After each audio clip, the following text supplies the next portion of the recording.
I want to talk about the hospital visit, but I want to also not forget that in this and November I was still giving out turkeys or turkey meals. But this is the first December I believe that I was so drained with things that were happening with me that I ended up giving up gift cards instead of the turkey meals.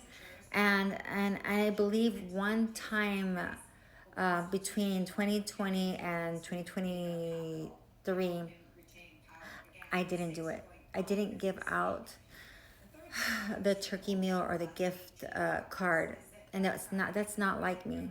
But now you guys know that there was things going on.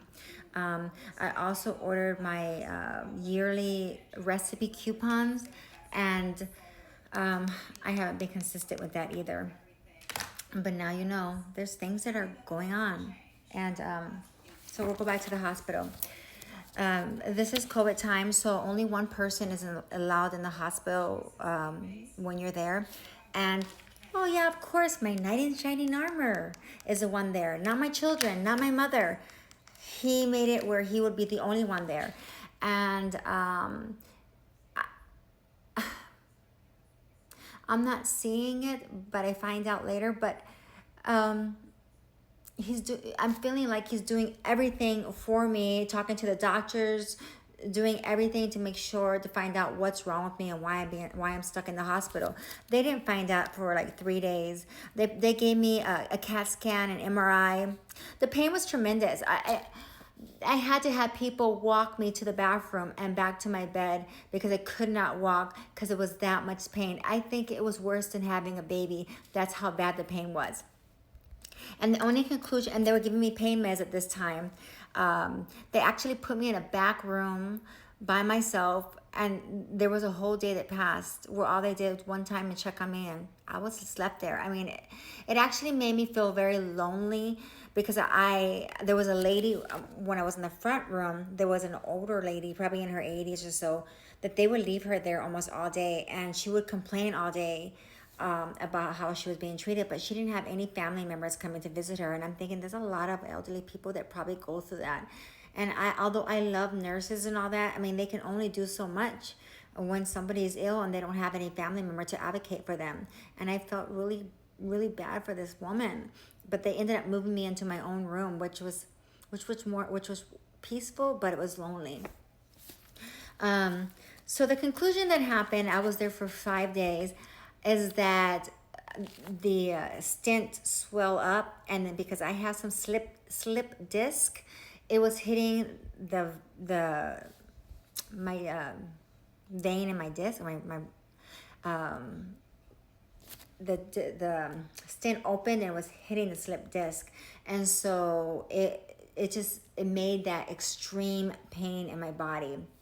I mean, so it got better, and they sent me home with like nothing. They just sent me home, let me go. Still had pain for at least a year and a half with no medication or anything. Like you put me on medication for 5 days straight, and they just sent me home with nothing. But unfortunately, in the state of Texas, it's not worth suing a doctor because after Greg Abbott got all those millions of dollars, well, he made it harder for all of us to get that special privilege. You know, we were limited, and no attorney is going to take your case unless they know that they're going to make.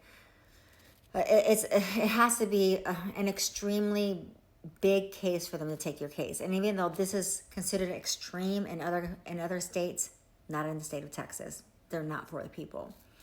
So I couldn't take any discourse for it. I ended up getting a bill for $150,000 for the 5 days that I stayed in the hospital for a stent. Not a stent, a spider vein. I in the future, because I'm not going to talk about this subject again, I did see another doctor. I did get a consult by two other cardiovascular doctors, and they told me that I should have never had this surgery. It was not meant for someone like me. It was just a spider vein, and it didn't even go away. I still had it.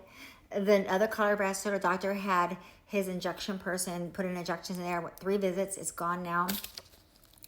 And for the rest of my life, I have to take a baby aspirin, and I have to see a cardiovascular doctor once a year because I have a high risk of blood clots because of what this doctor did to me, and I have no recourse. There's nothing I can do about it. I can't get an attorney. I can't do anything because it's not worth it to an attorney to take this case.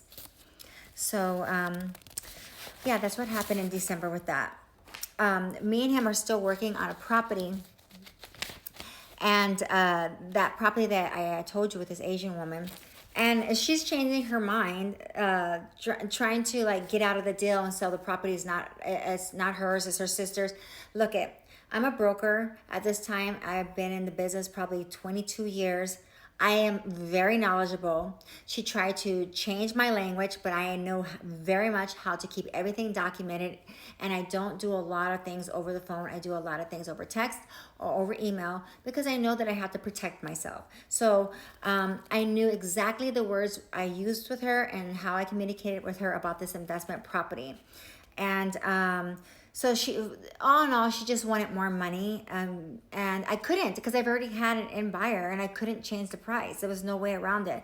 And I ended up proving that the property was indeed hers, not her sister's, and we did get the property closed. And I made my commission, and I shared it with him. This did help out a lot for the lost amount of money that I lost from helping him out. So was that a forgiven point?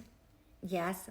Was it the right reason? Absolutely not. It should never be about money. You should never let anybody mistreat you when money is involved. He found the property. A lot of people do that for me. I'm a very fair person, so I gave him 50% of what I made because this was a wholesale property. So that's what I do. It's not a real estate property. I'm not allowed to do that kind of a split with a regular real estate property, but I can do it with distressed properties.